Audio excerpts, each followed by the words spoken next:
All right, welcome to the second installment of these character analysis by your host J&D. I'm joined by my special guest Stallion, What's up? and we're doing a character analysis of Laurie Strode as she's portrayed by Jamie Lee Curtis. So we're leaving out the Rob Zombie version. We're going to work our way from the original film to kills. Laurie is introduced in Halloween 1978 as this teenage girl who's just kind of normal, average. Among her friends, she's the shyest one. She's one that kind of is sort of a wallflower, and she encounters Michael Myers because her father tells her to drop a key off at Michael's old house, the Myers house, and And then Michael Michael's. Caesar. hmm And throughout the film, she's also babysitting Tommy Doyle, who later comes back and is a major character in the sixth film as well. He does nothing though. Right, but that's not the fault of the original film. They couldn't Yeah. predict that. Um, just to kind of go into it, what are some of your favorite moments with Laurie from the original film? When she was fending off Michael, I'm pretty sure it was when she was in the closet and then Michael was trying to get her, and then shot him. She got him in the eye with the coat hanger. Oh. So, what I find really interesting about Laurie in the original film is that because of all the different continuities, there was footage added while they were filming Halloween 2 that allude to her eventual revelation of being revealed as Michael's sister in Halloween 2, Yeah. where they have the scene where after Michael escapes from Smith's Grove, he has sister written on the wall. Um, but in the original movie, I always say this, she's not the most interesting character. I think Loomis is because of his extensive history with Michael, and you don't really have a character like that in other horror movies. But she works well as a protagonist because when you're doing a horror movie where it's about this person referring to Michael or just any of these silent killers, Mm-hmm. and you've seen this with Child's Play as well, and with Nightmare on Elm Street, not as much but a little bit. They like like the stalking, almost Yeah. ninja-esque thing. When you have a person who's kind of reserved and they look around and they're sort of, there's a thing about them where they kind of feel uneasy, like they have a heightened sense of their surroundings, because you had her friends Annie and Linda, not necessarily Linda but Annie especially, mock Yeah. her. You remember when they're walking Uh-huh. down and he's like, there's someone here who wants to talk to you. Yeah. She's making fun of her.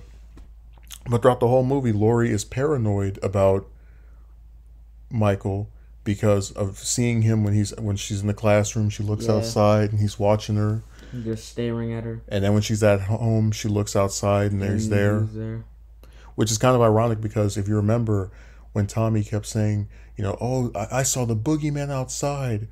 It's really it's kind of it's interesting because she believes her own paranoia of, oh, there's this person, and there is, she's seen him, Yeah. but then she twice. doesn't believe Tommy when he's telling her, oh, there's this person outside. Which is weird because you saw him twice outside before. And the only inference you can draw is that she didn't immediately connect it to be the same person, but it still is ironic because she believes in the boogeyman when she Mhm. sees him, but not when somebody else does. Which is weird. Very much so. But yeah, she's a really good protagonist for this type of movie because even though the most of the major characters in this are teenage girls, Uh-huh. they're all very different from each other. So you have Linda who has the boyfriend and Mm-hmm. says totally over and over. You have Annie who's the sheriff's daughter, smokes pot, Yep. and Laurie who's kind of, again, the reserved, timid one that doesn't really get out, doesn't party. And it's kind of funny too because Jamie Lee Curtis actually said, because this was the first the first movie she was in, that her character is so different from who she was at that time, that she was the type of person that would go out and drink and do these other things that her character wouldn't do. So it really goes to show you her credit as an actress to be able to like transform into someone that she is, this aloof individual. Just to kind of go over some other stuff that I don't think it's mentioned, when you have the part where she's in the classroom Uh-huh. and she looks and turns and sees him, you remember that later on when they do 2018, they mirror that same scene Yeah. with Allison, where she Uh-huh. looks out and sees Laurie, and then she, Yeah. but it's just an interesting little homage because they actually have, if you're going through all of these films, because we're going to have like a running theme where we talk about how even though she's portrayed by, in 6 movies with Jamie Lee Curtis, she's really only a major, like the main character or like an important character that you see throughout the whole thing in about 3 of them. Mm-hmm. And it's kind of funny because in all, the original film H2O in 2018, Yeah. and it's ironic because in all 3 of them there's a classroom scene or her in some kind of school setting. Uh-huh. So I guess when she's not in the school setting, she doesn't matter as much. Yeah. But one of the things that people don't really talk about is I really like the dynamic between her and Tommy, because he comes up to her and he's like, "Oh, you're babysit me," and when she's like just sitting there with him, it's so interesting because like for a lot of babysitters, they don't really talk, and just from real life perspective, they don't really sit there and play with or talk to the kid they're babysitting. They're just watching them. Yeah, they're just watching them, or they're in another room. And this is, her relationship with Tommy is kind of contrasted with the relationship with Annie and Lindsay, because if you remember, Lindsay's watching that movie and Annie's sitting in the kitchen on the phone and trying to change her shirt and doing all this other stuff that's completely ignoring her, like she's not even in the same room with her.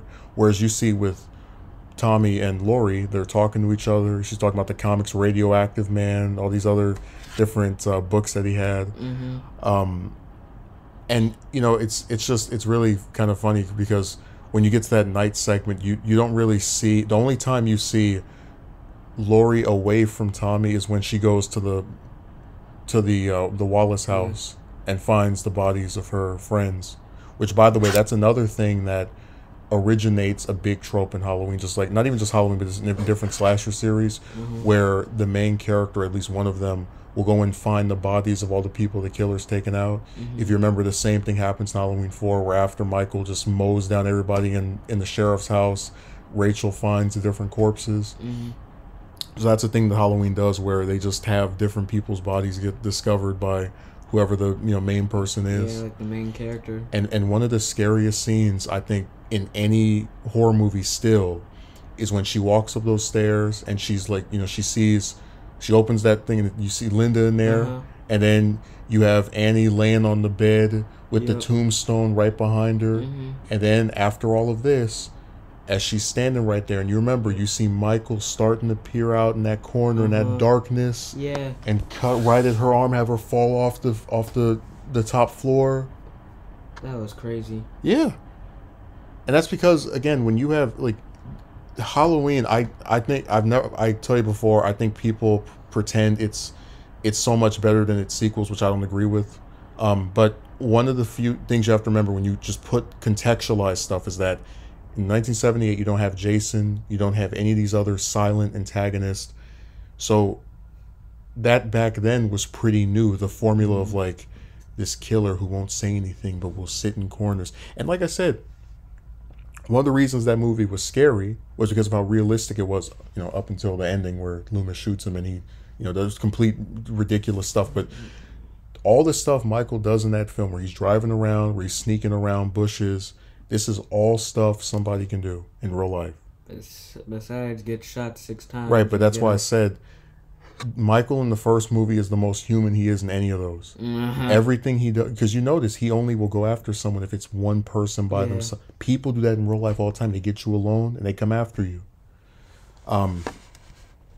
So one of the things that we discussed during the Loomis video was that a lot of people criticized the original Halloween by saying that, oh, Laurie's not that good of a main protagonist because she had to be saved by Loomis. And I was explaining this to you before, she could not have been saved by Loomis if she didn't save herself multiple times. When she falls down the stairs, she quickly recovers. She starts running out the house. She's stuck in the house to where she has to smash through the window, remember, to open the door and run across the street. And one of the most scary scenes, not necessarily like, oh my God, my heart is pumping, but just kind of like, it's scary because how realistic it is. You remember, is when she goes to the house and knocks on the door, somebody help me, and they turn the lights off on her. Yeah, they don't care. Yeah.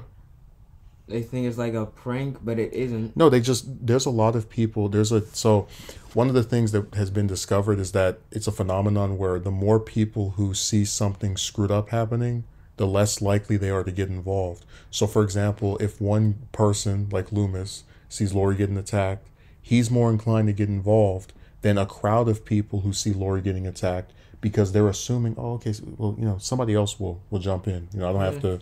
I have to put myself on the line. So that scene was always scary to me, not because I'm shaking, but because a lot of people do that where they're just completely like Yeah, non-affected by. in my opinion, in Halloween 1, the most real stuff happens in the first Halloween, besides when he falls down and gets shot 6 times. Yeah, well, I mentioned that before Yeah. that scene is where the realism just goes out the window. Mm-hmm. And a lot of the movie's offenders don't like to point that out because they want to like hold on to this idea of the film as being perfect. Which again, like I don't. It still is a suspenseful, scary movie, even with this scene at the end of it.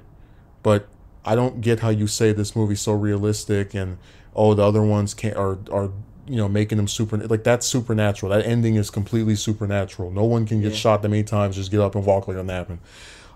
But going into the finale. One of the things I always thought was kind of interesting is that Halloween 4, and again because alternate timelines you can kind of like pick and choose which way you want to go with it. But Halloween 4 establishes that Michael has no problem killing kids. Mm-hmm.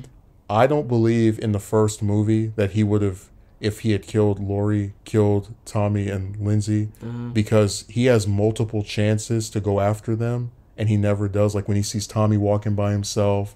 When Laurie leaves the house, he could have gone over there and got him. And when that kid ran into him, he just standed Lonnie. there. You remember Lonnie? He was in Kills. They gave him a bigger role in that. Yeah. But just kind of to cap this off a little bit, just with some production notes, like we mentioned before, this was Jamie Lee Curtis's first role in any film.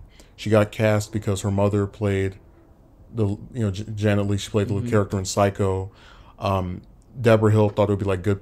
It would be a way of time because I mentioned to you before, Psycho is kind of one of the predecessors of Halloween, and Carpenter took a lot of inspiration for it. That's why he took the name Sam Loomis, gave it to his character, and one of the other things I point out to you is that outside of Pleasance, every other actor in that film is wearing clothes that they actually own, like their actual attire, and that's very unheard of because on movie sets they have a whole rack of stuff that you can just put on usually. The film, not your own clothes, right? And the film was shot in 3 weeks. It was so interesting because a lot of people say Laurie is one of the like premier final girls, like it's her and Sydney and Sally and Nancy, all these different chicks. And I'd say out of all of them, she's probably the one I like the least. But that's mainly because, if you look at Nightmare on Elm Street, it's Freddy versus Nancy. There's other characters that are there, but there's not one who I think has a more interesting relationship with Freddy besides Nancy. And then when you look at Scream, especially when you watch it on repeat, knowing who the killers are, it's about Sydney versus Ghostface. Even though they're targeting other people, you have other characters, but there's no one who, I guess maybe it's because Loomis is there. I've always felt more interested in his character than in hers. We'll get into that more when we get into like discussing Halloween 2 and then H2O as well. Yeah. And it just makes it to where again I maintain she's a good protagonist, but she's not the most interesting character of this movie. She's overshadowed by Michael because the movie starts with his killing his sister, and then you have Loomis talking about him and warning about how dangerous he is. And then I think Loomis as well is also more interesting than she is because we've discussed before he's more complex than people give him credit for being. And Laurie kind of is just this vanilla, she's I wouldn't call her being that captivating or really fascinating in a way. I would just say she's sort of there. And barely doing anything. No, she does. She's just defending herself.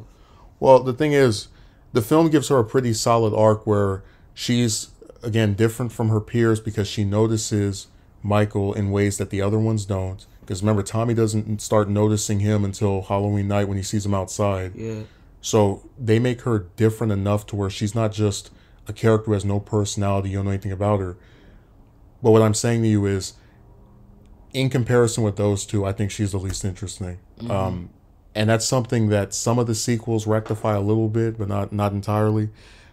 Just to kind of go over another thing, I thought it was really cool, and maybe you didn't notice this, but when she's when you have the scene, right, where they're having the climactic showdown, right?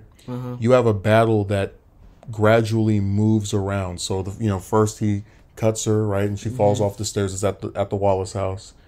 Then it progresses to being outside, and then back to the Doyle house, Tommy's house. Yeah. And then it looks like she's safe for a little bit, but not really. And it's like throughout all the Halloween films, and really throughout a lot of slasher films, you don't really have a climax like that where it's just moving around, like it's usually in one spot or one place. Yeah, she's running away to different houses.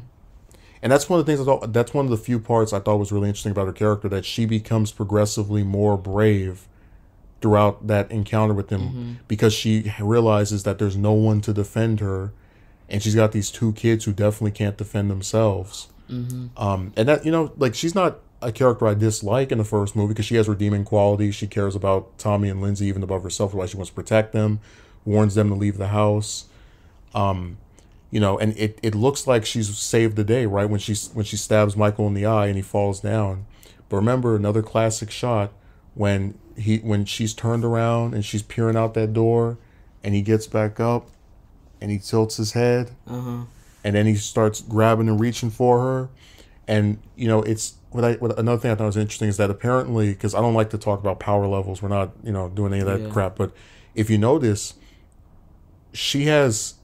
And this goes back to Michael being human. It's realistic that someone can fight off an attacker that like tries to rush them up close. And Michael doesn't really seem to injure her all that much. I don't know if you noticed when he like grabs her and she falls down, and before Loomis shoots him. So that's like part of the same, because in later installments they have to where Michael can just grab and just squeeze you and crush you. So that goes back to the human aspect of his character as well, and how it's really brave, because you start to wonder what would she have done in that moment if Loomis didn't show up and save her at that. Would she still be alive? Yeah, because his attack wasn't enough to kill her or knock her out, so she could have just kept fighting if Loomis didn't show up. But then Loomis does. He shoots him off the balcony. She asks him, "Was that the boogeyman?" Which again is another part of her character arc, because remember, she told Tommy there is no boogeyman. And then, she says it, now fully believing that there is this monster of the darkness out there lurking to get them. And then, Loomis confirms that it's because he always talks about Michael being evil and stuff like that. And then, Loomis comes back, Michael's gone, Laurie cries. Again, a really good first performance by Jamie Lee Curtis.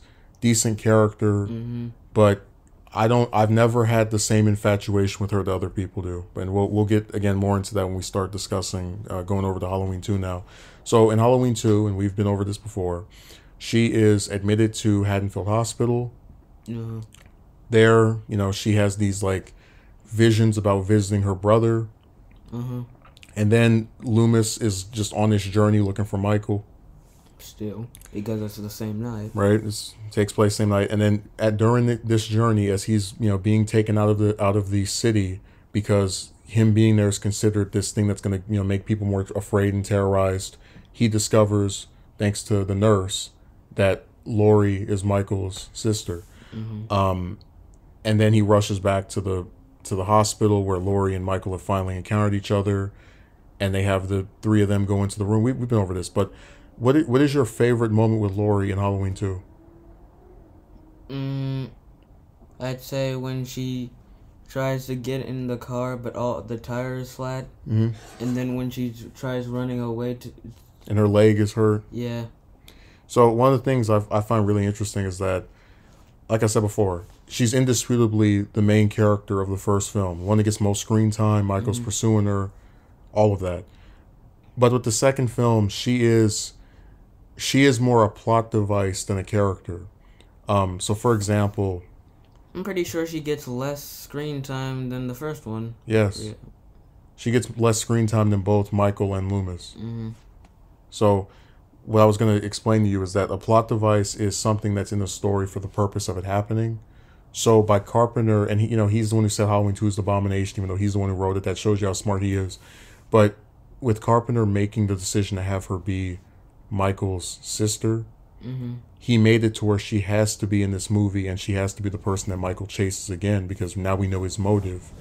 And if she wasn't his sister, again, which again is the reason why he's going to the hospital, then there'd be no reason for it to even be in the movie. It would just be Loomis trying to stop him while she goes and recovers somewhere. Yeah. And it, I told you before that like out of people hate Rob Zombie's Halloween 2. But one of the things I really like about it is that it's the only movie in the entire series. That when Laurie finds out that Michael's her brother. Yes. In this movie, the only two characters that find out that Michael and Laurie are related are Loomis and the nurse. And neither of them say anything to her, and they don't blame them because they're in the middle of a chase in this climactic showdown. But you don't have any revelation about what this meant for Laurie. And it's such a waste to me because I would think if I have a character who's been chased by this seemingly random guy that's hell-bent on killing, because the thing about family is they're supposed to be the people that care about you the most. Michael going and trying to kill her is a complete subversion of that. Yeah. And they don't do anything with it. And it's like Carpenter calling Halloween 2 an abomination. It's his fault that the film turned out the way it did. He chose not to direct it, and he chose to write that sibling angle. Yeah. Just to go over a few more things before we move on to H2O.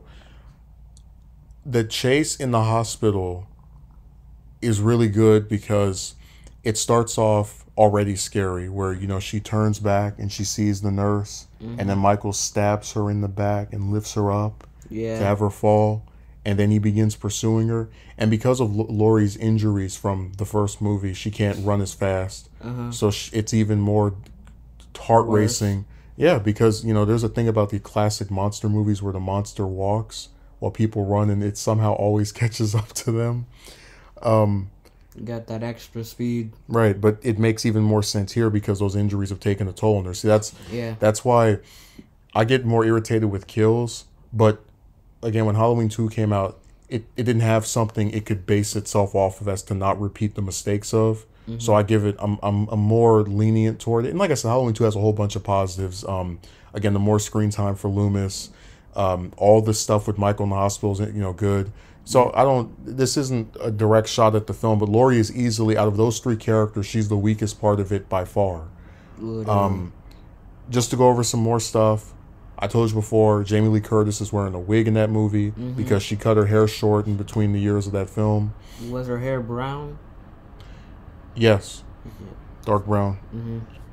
So she cut her hair short. She was... people are claiming there's an interview where she said she didn't like the film because all she did was wear a wig and sit in a hospital bed, which is very ironic because that's exactly what she did again last year, but whatever, we'll get into that later. This is just the part of the series where Laurie as a character kind of just becomes more of a thing that I really could go without. I really don't care that much for. Before we jump into H2O, just talk about 4, 5, and 6. Because not no big summary, but just kind of explaining how Jamie Lee Curtis was asked if she wanted to come back for Halloween 4. Yeah. They wrote a script for Halloween 4 where she was the lead character again. It's been a while since I went over and read that stuff, but I remember it was supposed to be her in a different city, now married, and Loomis was like her personal psychiatrist. And after Jamie Lee Curtis didn't want to come back, they balled the script up, and we got the Halloween 4 that we got, which in my opinion was better than that script. And again, she's not in another one of these movies for 17 years. And comes back for the 20th anniversary. Yeah, but just this is what I find so strange about people who talk about this character. You have a protagonist who is the main character of the first movie, in the second one, but not as big of a role, nowhere near as big of a role, disappears for the next 3 installments, technically 4 if you count Halloween 3. Yeah. And somehow people have convinced themselves that this series needs her and she's so important. Her importance is only a thing because Jamie Lee Curtis takes these breaks and then comes back and does like 2 or 3 more and then vanishes again. She's like a recurring actor in the series that just, I've always said before that I think because the big 3 Halloween actors are her, Pleasance, and Harris. Out of the 3 of them, she is the one who is the most antagonistic and least liking of being in this series. Pleasance did these all the way up until he died. Harris has said repeatedly she is open to coming back. She's all for it. They just won't bring her back. So Curtis is the only one that could care less, and they bend over backwards to accommodate him. Yeah. Like, the thing is, if you want to come back, they might let you come back. But for Harris, they didn't let her come back for. They act like she doesn't exist. Yeah, but for Laurie, for Jamie Lee Curtis, she didn't want to come back, but they wanted her to come back. Yep. So that's it. So to go over some of the production stuff of H2O, she liked the idea of doing a 20th anniversary movie, and John Carpenter was supposed to direct it. That was who she wanted to direct it because it was supposed to be a reunion, but then he wanted $10 million. They laughed at him because they said that's too much, which it was. H2O originally was supposed to be Halloween 7. And what I mean by that is it was supposed to be a sequel to 6, but focusing on Laurie, and that's why they were going to have scenes about how she faked her death that was set in Halloween 4, and have flashbacks of her like abandoning Jamie and explaining that all this stuff was connected. And the director, Steve Miner, who did Friday 13th Part 2 and 3, said, no, I just want this story to be about Laurie, so we're going to pretend 4, 5, and 6 didn't happen. And that's where we start the alternate timeline stuff that we're still seeing nowadays. So Laurie in this movie is probably her best portrayal. Yeah. And the reason I say this is because what do superheroes tend to have? What do they usually have as far as a thing that they try to keep hidden from people? Powers? A secret identity. Laurie's secret identity is her actual name, and her name in the film, or as the head of this school, is Carrie Tate. And it was really interesting to me to have a protagonist come back, and she's in such a different place of her life, but also has to maintain this, because it's hard to have these two masks where my legal name is this, but nobody can know about that, so my actual name is this other thing.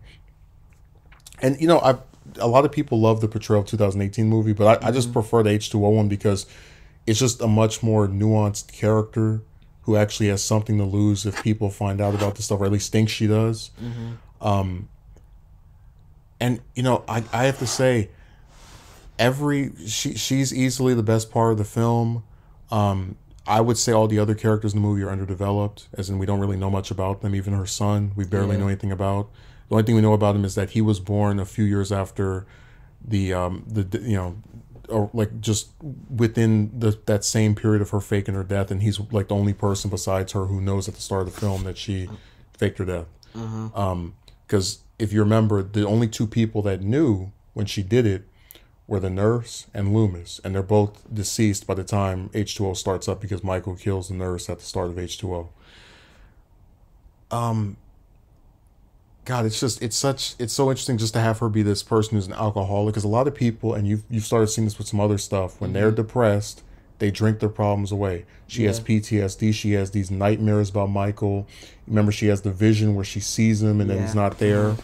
Actually, what was originally supposed to happen was in that scene where she sees him in the mirror, she was supposed to turn back after seeing, thinking she sees Michael Myers, and then guess who it is? The comedian Mike Myers.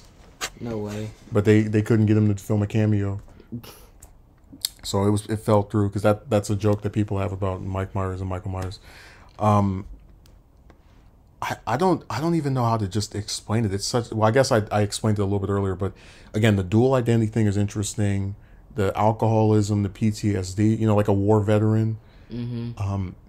And I don't really like Steve Miner saying that they wanted this to be like the real Halloween 3 to be the like the trilogy of the first movie, the second one, and this. Because like I said, if I think of a sequel to Halloween 2, I'm thinking of Halloween 4. But those three movies together do give Laurie a completed character arc, and the fight scene between her and Mike when you get to the end of it is interesting. But before we talk about that, we gotta go over the problem. H2O, and I've told you this before, has the single worst version of Michael in any of these movies. Because for 70 minutes, he's not stalking Laurie like he was at the start of the first movie. He's in a car driving around to go to this school. So that means for most of the movie, when she's scared and afraid and freaked out, It's not even him. No, it's a bunch of jump scares. Also, we discussed how her mother plays her secretary, the lady that has the car. Yeah. That she talks to and she's afraid of. Which I really did like because, again, she owes her mother her role in this series because they cast her due to who her mother was. And that role was actually supposed to be played by PJ Soles, who played Linda in the first movie. But she didn't like the idea of coming back to play a different character, which is kind of ironic because she later did come back and voice that teacher in the 2018. So I said these people just change their minds and flip around and do all kind of little cartwheels to make you think that they're one way and then they do something else. One of the other things that's interesting about H2O is that this is the only movie in the entire series. So if you're talking about the 6 we're discussing here and the 2 Rob Zombie ones, that has Laurie in a romantic relationship. What I mean by that is, you look at 2018, she was married before, right? But not during the movie. She's with nobody, obviously, during Kills or during the first one or during the second one.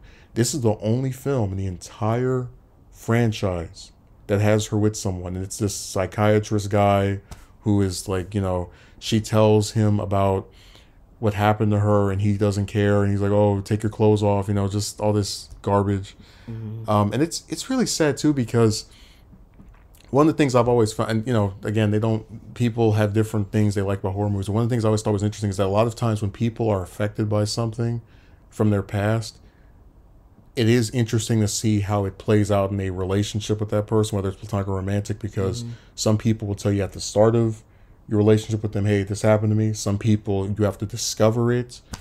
And I wish they would have done more with that, just as a way of kind of developing that character more, because like I said in H2O, no one gets any development besides Laurie, who I don't even think it's fair to compare her to them because she's got 2 movies of stuff before that anyway. So getting into the final fight, the most iconic scene in this film is when Michael is chasing John and Molly and he gets stopped. Laurie sees them and gets involved, and then he looks at her through the mirror and they see each other. That's the most iconic scene in the film. And that fight between them is so different from the first movie and so cathartic, because what she do in the first movie, she ran away.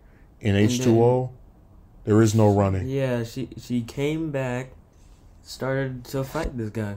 She has her son and his girlfriend leave, grabs that axe, and goes back into that building, looking for Michael, throwing knives at him, and really comes close to finishing him off and is only stopped by the security guard, which, by the way, was the most ridiculous, because he gets shot in the head and somehow he's able to still be standing and have enough physical power to stop her from... It was how?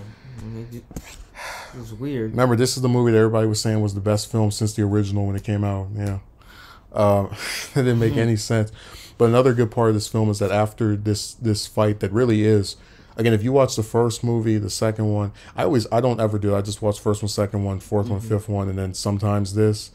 It is very cathartic to see her just beat, because the only other character that really was able to just hit him and hurt him and actually do stuff to him was Loomis. Yeah, Loomis. So it's just nice to see someone he's targeting get that revenge, be able to just... And in fact, we talked about this before, one of the working titles for H2O was The Revenge of Laurie Strode, which would make sense because she is getting revenge.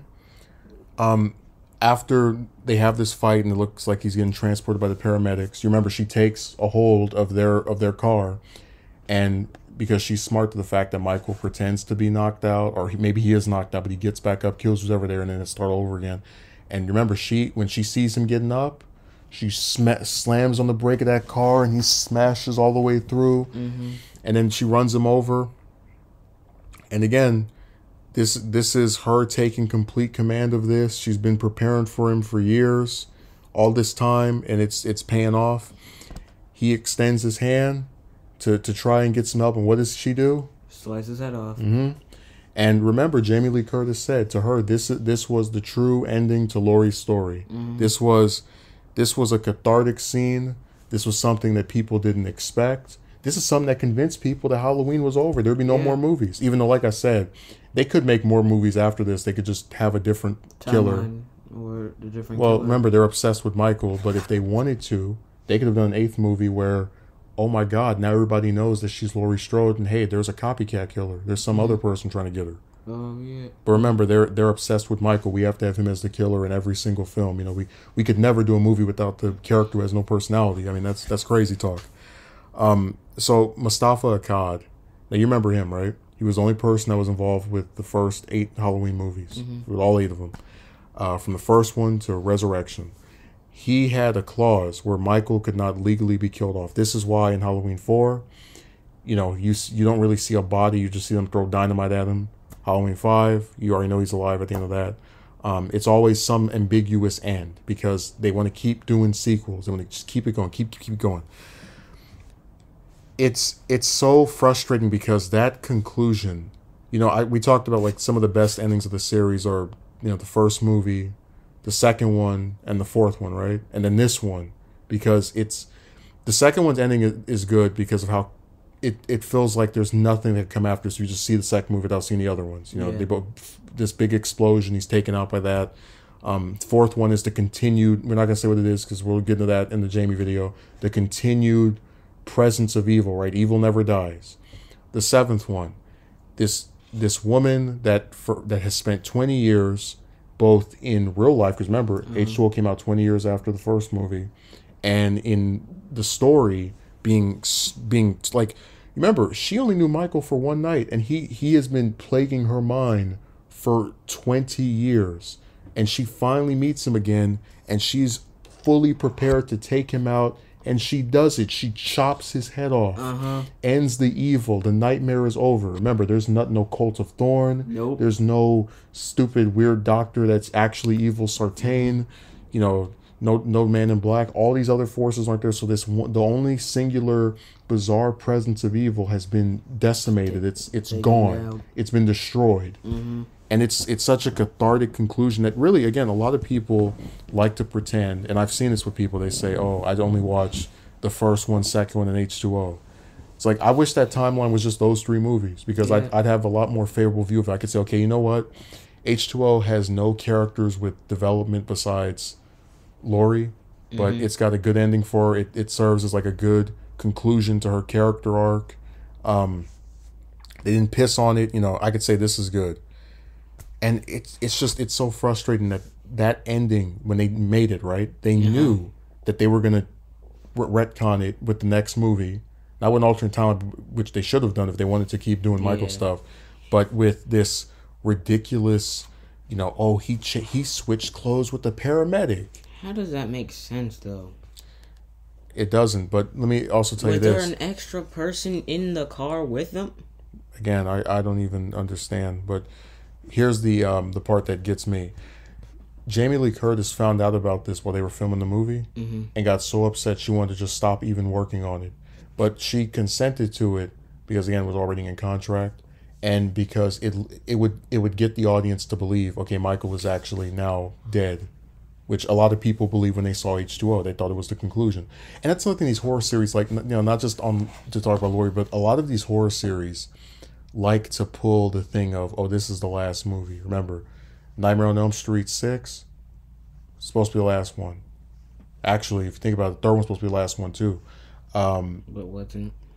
Of course. Friday the 13th, the first one was supposed to be a standalone movie. Second was supposed to be the last one. Third one was supposed to be the last one. Fourth one was supposed to be the last one so much they call it the final chapter. Sixth one's supposed to be the last one. Ninth one, you know, Final Friday, whatever, supposed to be the last one.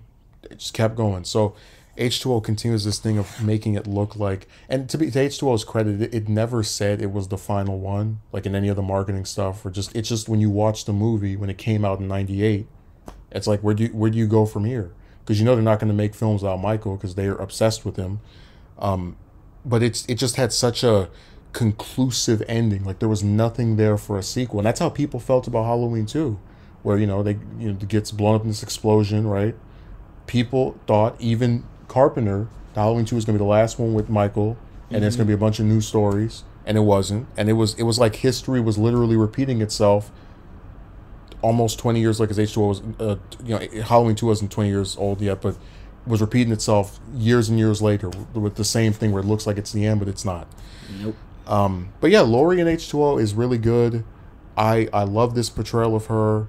I wish we got to see more of it because we only get her as like this person with this dual identity for one movie. Yeah. And, we never really get to see that much of a relationship with her son. Remember, he disappears from the whole third act of the movie.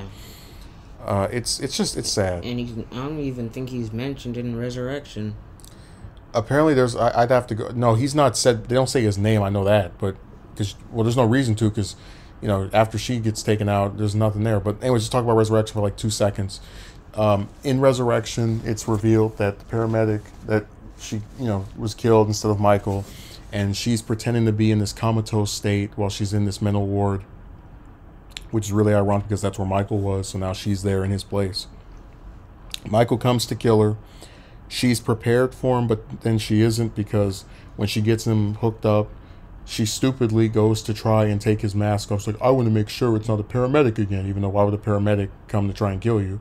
Mm-hmm. And then he stabs her. She kisses him on the mouth of his mask and then falls to her death. Now, this was written because Jamie Lee Curtis wanted to be out of this series. They forced her to be in this movie because it was in her contract. What do you think of Laurie's role in Resurrection? Terrible. And why is that? Because she was only at the starting of the movie and did absolutely nothing. Well, even beyond that, it's you made her an idiot, which is how she died, and they did the same thing with Dewey in Scream 5. Yeah. And you completely destroyed her happy ending from the last movie. Yeah. So all she succeeded in doing was killing an innocent person. Congratulations, guys. So that film was I think it's terrible. Her death is part of the reason for that, but even then, it's not the whole reason because, like I said, the movie's just so weird and it's very bizarre. And people like to say, "Oh, but it tried to have Michael go after new people." I'm like, well, if you think about it, Michael goes after new people in every movie after the first one. You might have like 2, maybe if you're lucky, 3, 4 people come back from the one before that, but then it's usually a bunch of new characters that weren't in the previous one. Halloween 2, you get 4 actors from the first one back. And then it's all new people at the hospital. And you get 1 person from the 4th one back, and it's all new people. So, that's just a stupid thing they say to make it look like Resurrection did something unique and different when it really didn't. Mm-hmm. It's just a very awful film that for a long time was seemingly the last movie of the original series. Because like I said, before 2018 came out, people thought there's going to be no more movies that are sequels to the first film. The last movie that's a technical sequel to that original 1978 movie is this piece of garbage about some guys that are doing a podcast or a live show in the Myers. It was weird. How would you do that in the first place? Yeah, it was very smart to just go and film in the serial killer's house that they're known to go back to. It's very brilliant. Mm-hmm. So going in 2018, when this movie came out, and Jamie Lee Curtis was announced to come back, people were surprised because she said she was done after Resurrection. In the film, she is someone who, again, only the first movie takes place in this continuity. She's someone who's been married at least twice, and she had a daughter named Karen who was taken away from her when the girl was 12, and she lives in the wilderness by herself. So what is your favorite moment with Laurie in 2018? I'd say when she was like trying to train Karen in the flashbacks. Yeah, I think my favorite part are the different parallels between her and Michael, where she goes to the school to see Allison, and then Allison turns and looks and she disappears, and then when Michael knocks her off the balcony, she's there lying on the ground, and he comes back and she's gone. No, this version of Laurie I don't like it as much as H2O, but I think it's still a pretty decent version of the character because, again, people can have something happen. And there were some people who were trying to, like, compare this to the, to, like, Me Too stuff. But I look at it like this. When someone has a traumatic thing happen to them, it doesn't matter if it was one night. It doesn't matter if it was 2 nights. They can remember that stuff for as long as they live. And you're not going to so easily forget the singular night in which someone not only tried to kill you, but succeeded in killing multiple friends of yours. I really enjoy that they kind of make her this person who's known in Haddonfield as being, kind of crazy a little bit, even if, it's kind of, and, Jamie Lee Curtis also compared her character in this movie to Loomis because people would write him off as not knowing what he was talking about. And we saw that, in the different movies. And it's kind of the same thing here with her where, her daughter doesn't believe her. Allison has the nerve to tell her, say goodbye to Michael and get over it. Which that's one of the reasons I never got the appeal of Allison's character. Cause like I just feel like she's unnecessary. Like she's just there so that they can have kids from high school get killed again. Yeah. Like seriously, you could have had Laurie chaperoning a part. Like this this prom at this high school. Let's say her and Michael are brother and sister again, and then he kills these different people while he's there at the school trying to get to her. And you would like Allison adds nothing to this movie. That character, I just have never understood the appeal of her. But just kind of going into some of the parts I find very interesting. So I said before, Karen to me is just kind of there. She's not really that, interesting either. But the thing I did like was that they use her as a way to contrast with Laurie because as far as we know, Karen she knows her mother had this bad experience, but she's never experienced Michael herself until being middle-aged when the film takes place. So it's a common thing where a lot of people who haven't been through something will write off someone else for having gone through that.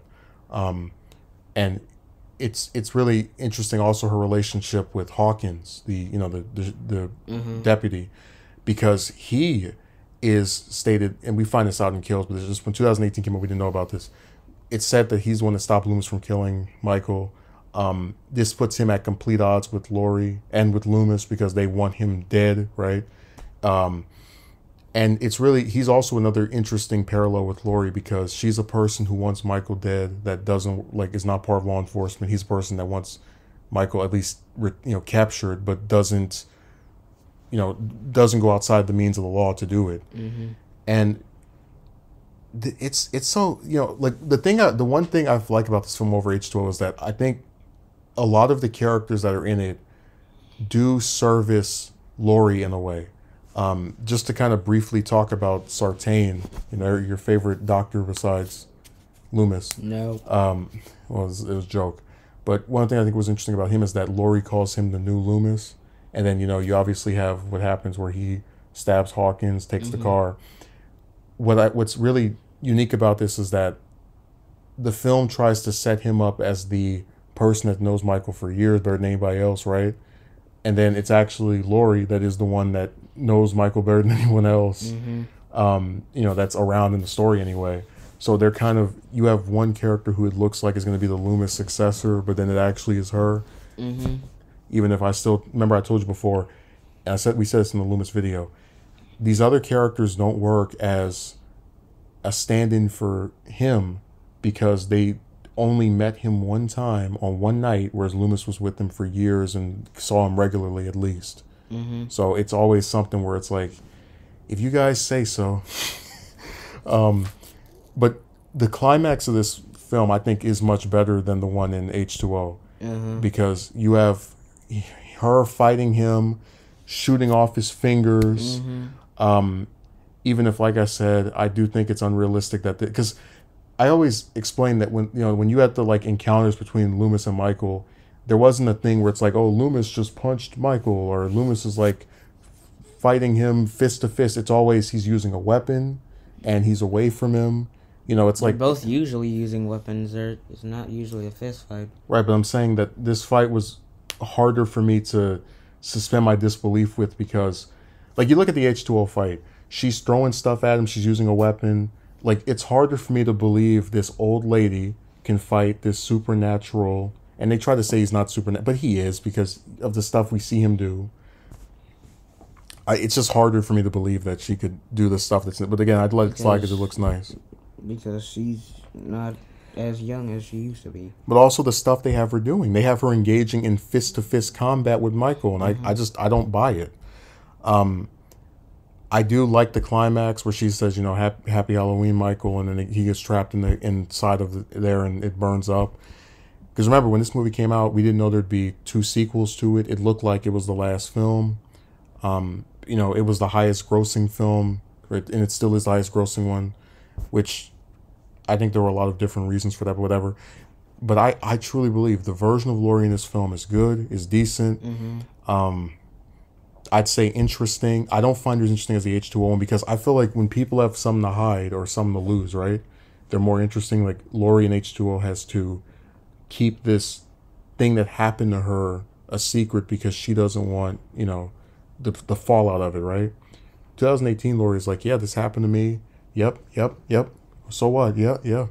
And it's just that's the part that I don't find as appealing because she doesn't go through the same type of again, the secret identity part. I just think that's a more interesting way to take that into a different reality. And also, the problem that 2018 Laurie has as well that H2O Laurie didn't have is because you got rid of the sibling angle, which made it to where Michael now comes to her and she has to overcome him, right? Now you have to come up with BS reasons for him to be interested in looking for her. So remember, in 2018, he doesn't go looking for her. Instead, you have this weird doctor who's obsessed with trying to reunite them for whatever reason. Just drive him up over there. Yeah. And he's so insignificant to the story because right after he does, he gets killed off. Which I'm happy about. Well, I'm just saying that if they had kept them as siblings, which would give Michael a reason to go after Laurie and, have Laurie versus Michael, they wouldn't have had to make that doctor character. They could have just had the two of them encounter each other again. Michael's coming to her. She's ready. They wouldn't have had to waste their time with that character. But one of the other parts of this that I think is good is that the relationships, again, with her family are kind of interesting because her daughter is like the polar opposite of her to such an extent that Danielle Harris, when she was talking about Halloween 2018, she said that she is more of Laurie than she is of Karen. So she doesn't think she could play that, like that character could have ever been Jamie because she herself sees herself more in the mother than in the daughter. Which that was always a waste opportunity with Laurie, that you have her played by Jamie Lee Curtis for 3 more movies and you still don't reunite her with her original kid. Had 3 kids and the first one you never get to see her with in any movie. But it's goofy. Just to kind of close out my thoughts a little bit, I also enjoyed that they have her interact with Sartain and have him call him the new Loomis, because Sartain is infatuated with her. I don't know if you noticed, but he's like, "You're Laurie Strode," just kind of realizing who she is, because you could tell he's like read up on different stuff with Michael, and I like things like that because they hint that Sartain's been Michael's doctor ever since Loomis died. We don't know when he died in this timeline. It could have been the 90s. It could have been the 2000s. We don't know. They don't explain it. But we know that Sartain never met Laurie up until the film takes place, which I thought was really weird because if she's the big Michael expert, wouldn't she be meeting with his psychiatrist? Wouldn't they know each other? If she's so concerned about him getting out. Remember, there's a scene where as they're playing the Loomis voiceover, and she's drinking, in the car and about to like plunge her vehicle into that truck that's transporting Michael with the other patients.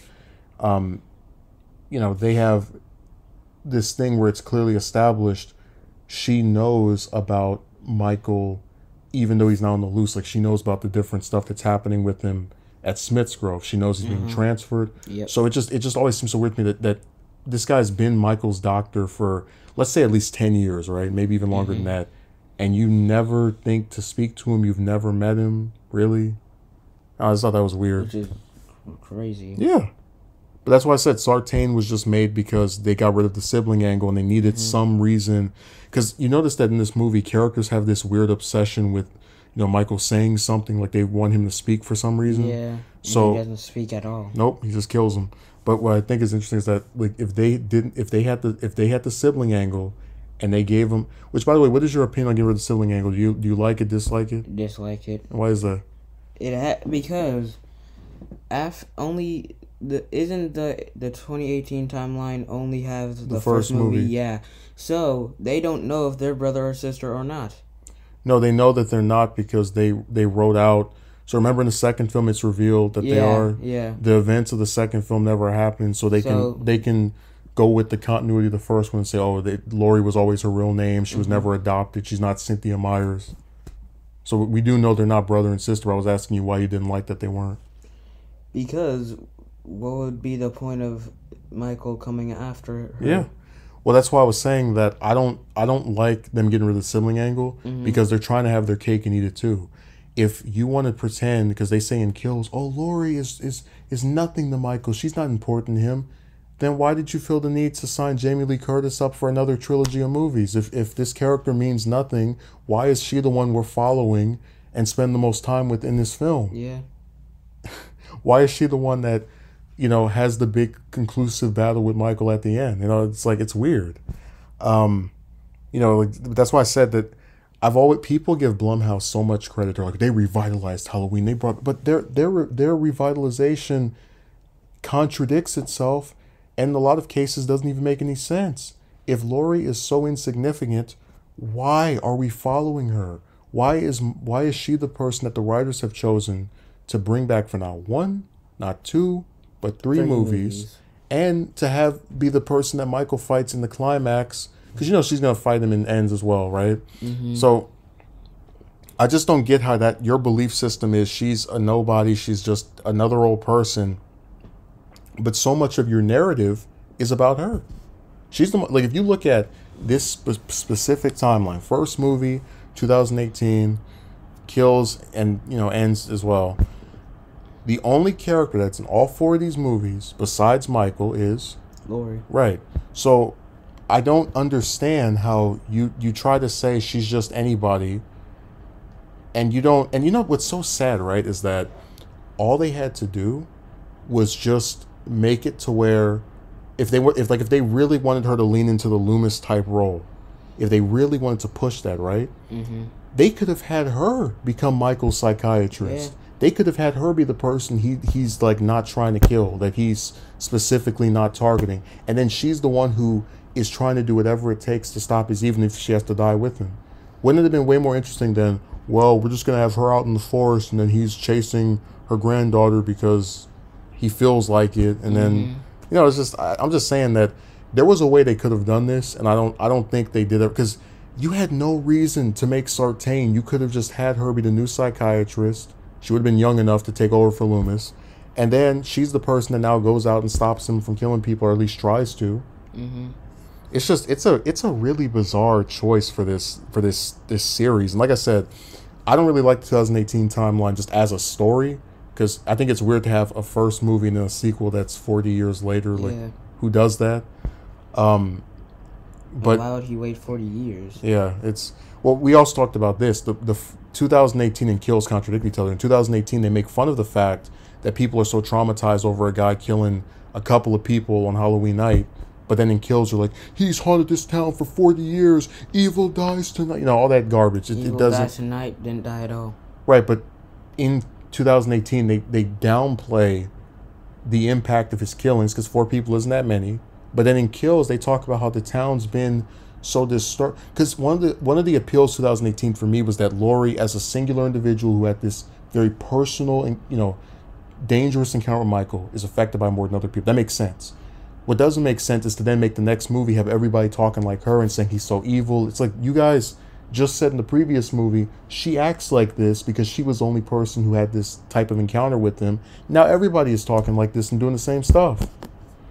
So it's a weird choice. Again, the portrayal of Laurie by Jamie Lee Curtis is good. I've never had a problem with her portrayal. It's always the writing. And I'd say it's her and James Jude Courtney, that's the guy that plays Michael in this film, and Will Patton, who played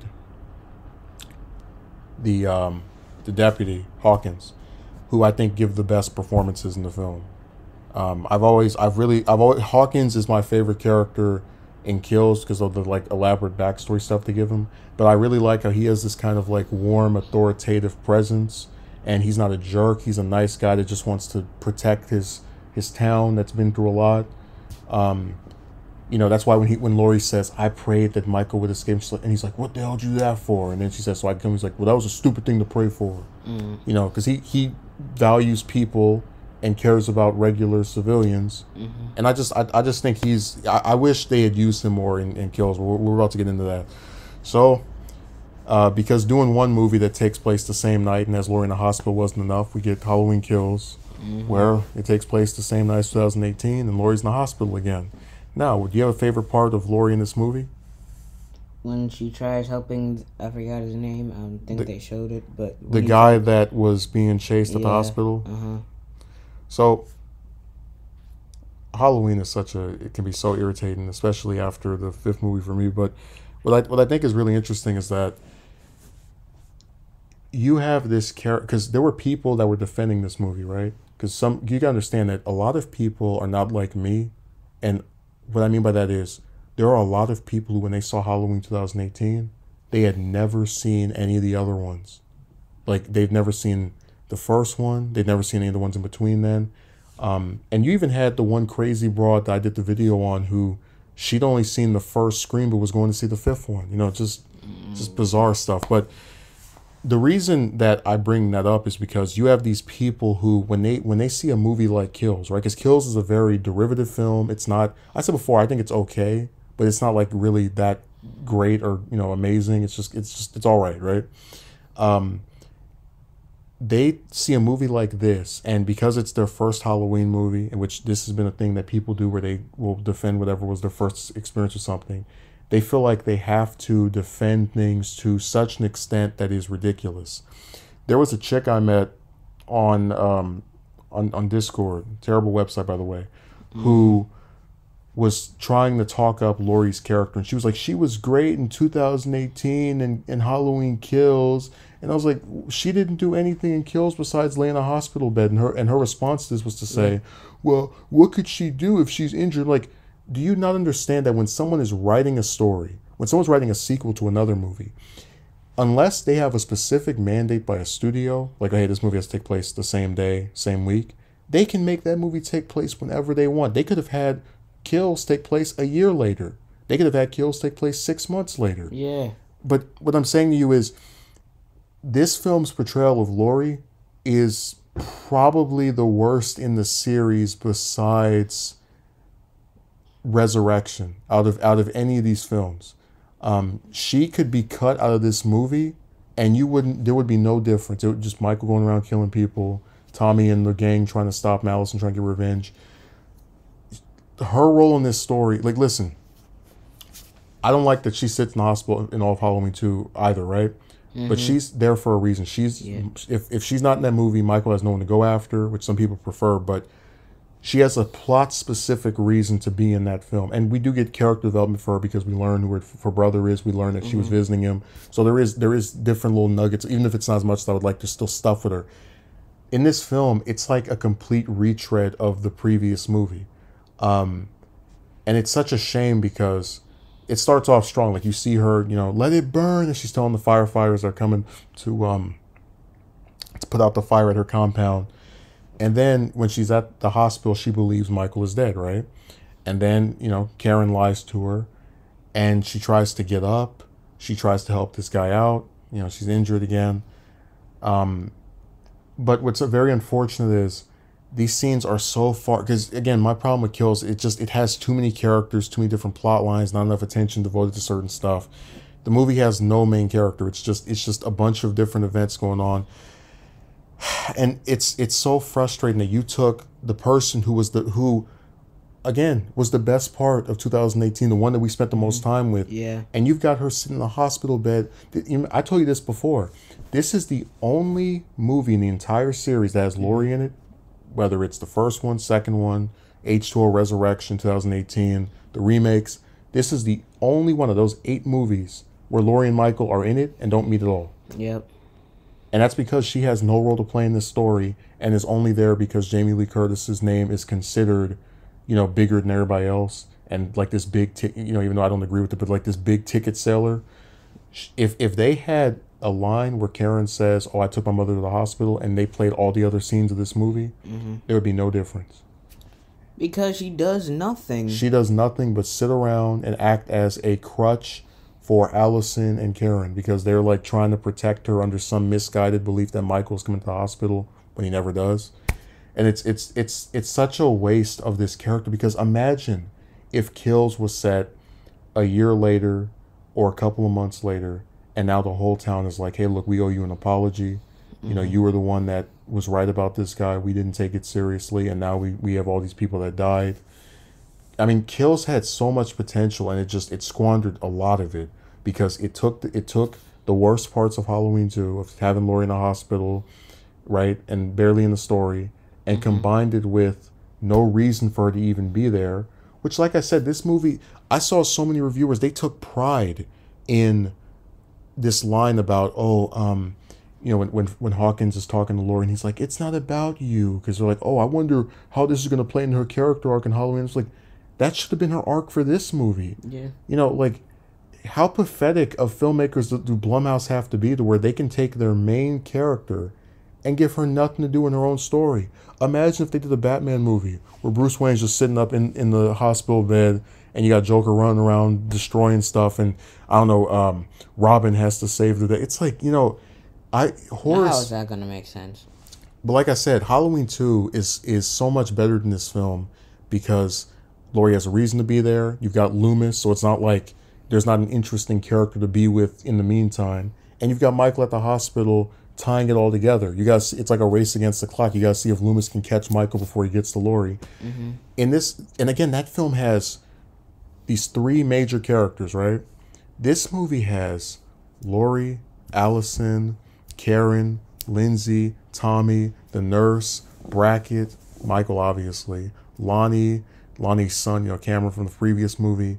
It's got so many characters, and it doesn't develop pretty much any of them other than these little surface. Because one of the things I thought was really strange, right, when they announced this movie, it's like, oh, they're bringing back the nurse, they're bringing back, you know, Lindsay, they're bringing back Tommy, even as I played as an actor, whatever. It's like, okay, so are we going to find out that Laurie has had these, like, intimate relationships with these people since time has passed? And you remember, Tommy goes up to her at the hospital and he's like, I'm going to kill Michael because you protected me 40 years ago. Has he seen her since then? Do they talk to each other regularly? Yeah. We don't know. But in a better movie, they would have said, hey, look, they kept in touch. He went to school somewhere. They still send each other messages. And that's why I said this film, it just feels, and then they even have Brackett as the guard at this hospital, right? I don't know what this old man's gonna do as the guard, whatever. And they don't even have her, and he says her name, and then they have no interactions throughout the entire movie. Yeah. In fact, I actually point this out. Out of all the characters from the first movie that come back for Kills, only one of them speaks to Laurie. And you know who that is, right? In Kills? Tommy. Remember when he comes to see her? Yeah, He is the only one. The nurse doesn't see her or say anything to her. Even though her last scene is at the hospital, nothing. It is, and it's kind of funny too because there's actually some behind the scenes stuff of Kyle Richards that plays Lindsay. Her and Jamie Lee Curtis, like, I think they were hugging or something, right? To like, oh, we were on the first set of the first Halloween together, and then in the movie they don't even have any scenes together. Yeah. But I'm just saying that, like, that's a part why I said I really hate that they did this with Laurie's character, because one of the strengths of 2018 was that we saw her relationships with all these different people. She doesn't like her son-in-law. She has like a complex relationship with her daughter. Her granddaughter wants to be with, you know, have a bigger relationship with her, but she's kind of like pushed away because of the Michael stuff. Like, and then, you know, her and Hawkins have some kind of history together, right? Like, that movie was so hinged on her relationships with these different people. And this movie just, it doesn't know what it's trying to be. It's just a regular film of just Michael going around slashing people. And it just sucks that you bring all these characters back from the first movie and they amount to nothing. They are there to be to be reminiscing of the past, and to make you feel bad because, oh, look, this person that survived the first movie just got killed by Michael and they didn't do anything in this one, but oh, it's so sad. It was really pathetic. Yeah, I think. And I remember I was happy when I heard that. They're like, oh, that's cool. They're gonna bring back the, because I told you before that I didn't like how the nurse, from the first, Marion Chambers, like she in the first movie, one scene, second movie, a few scenes, H2 only at the start. It was like, oh, cool. That'd be nice if they actually give her, more to do this time around. She's at that bar scene, and they a little bit of when they go and hunt for Michael, and then she's the first one he takes out of any of the returning characters. I was like, wow, you guys are doing so much original stuff that you kill the same character twice. Yeah. Congratulations. More than, not once, twice. Yeah, and then we're gonna have to mention when we get into the stuff with the predictions for ends, because I was thinking of waiting until October to do this, but because of ends, but I was like, I don't think ends is going to change anything, because I'm assuming that movie's gonna give Laurie a larger role than she had in Kills, right? But it's not going to break this pattern of, big role in the first Halloween, barely anything to do in the second one, big role in H2O, barely anything to do in Resurrection, big role in 2018, barely anything to do in Kills. Like, every other movie, she's there, but she barely does anything, or has a crappy role, or is underused, whatever. What do you want them to do with her in Halloween Ends? More things, so... What I really want her to do is, go against Michael, like how she did in H2O, and not run. Like how she grabbed a weapon, just went against him. Do you want her to live? I mean, if they do another... I don't even think they're going to do another one after Ends. But if they do kill her off, I really wouldn't care, because they would have killed her off if they did another one anyway. Oh, I thought we were on a similar page. My hope for her in Ends is that we get to see her and Lindsay interact, because that didn't make any sense. Yeah. We get to find out what is the full extent of her relationship with Hawkins, because they did a little bit of teasing of it, and this is one of the few things that they did with her character in the movie. They revealed more about how, he and her had a little bit of a romance, and then they kind of pushed away from it to where now people are saying Hawkins might be Karen's dad, which I don't believe, but whatever. I hope we get some stuff with her and Allison, because they barely interacted that much in Kills, which I thought was insane. And I hope she doesn't die. And you know why I hope she doesn't die, right? Why? Because we've seen it before. She dies between 2 and 4, and then she dies at the start of Resurrection. It is so jarring to me that you have these people who take the Blumhouse trilogy and they act like it is this stroke of freshness and uniqueness, and they want to retread the same old crap. Yeah, they want to kill her off every time. Yeah. I don't know why we can't have just one timeline where Laurie gets to live happily ever after. I would not be surprised if they do kill her off. Neither would I. I just... It's such a shame to have this, because they're talking about this is going to be Jamie Lee Curtis's last film. I'm hoping this is the last movie in this timeline, and they do a sequel to 4 or 5 or, some other film. Bring back Jamie. I hope that they keep Laurie alive, because this is the end of the timeline, right? Have at least one timeline where for all of her troubles, for all of her issues, and you know what? Just to cut myself off, remember how I told you that there are because we're gonna, if after we do the Jamie one, go to Scream. Remember I told you there are crazy people who think it was okay to kill Dewey off in Scream 5, but you should never kill Sydney off, right? Because she's like the ultimate final girl. The fact that Halloween fans are so open to just killing Laurie over and over again shows you that they really don't care about any character that's not Michael. They're just like, okay, you can just have this person in one movie and then, get rid of them. To hell with all the stuff previously that we had. It's just a really sad thing when you think about, like how Scream fans actually, at the very least, care about Sydney, right? To where they don't want her to die, at least some of them. But then it's like Halloween fans are excited to see Laurie die for a third time. Like, I mean, she really is like, I guess, the Goku of this series. She just dies and keeps coming back, just gets resurrected. Oh my, yes, literally. It's just really sad that people like hail these new films as being so original and doing something fresh and unique and interesting. But like I said, if you have a series that's strapped to the same villain who goes out and just kills people every movie, he's silent, whether it's like I don't know what unique fresh things you're really doing here. And it's like people have deluded themselves into thinking that something that is poisoned is actually healthy. It's like just retread the same stuff and you can get people to smile and applaud. Mm-hmm. But yeah, I would still say that I have I don't have high expectations for ends, but I definitely have a some mild level of optimism because they said before it's going to be a more intimate story. It probably won't be as many characters, which is very interesting because remember they always talk about horror movies have to always up the body count. Mm-hmm. I just hope they do some stuff that's right by that character. If this is truly the last time she's going to be played by her original actress, please let one timeline end with her living happily ever after. That's all I'm asking. Instead of dying. One timeline. Just a single one. Just out of these 4 timelines that we have currently, we're probably going to get a 5th one after this. Just one timeline where she went through these troubles, these struggles, etc., and now she can live happily ever after. I hope we get one of those. But just what are your concluding thoughts on Laurie? You think she's a good character? She's a okay character in my opinion. I think she's overrated.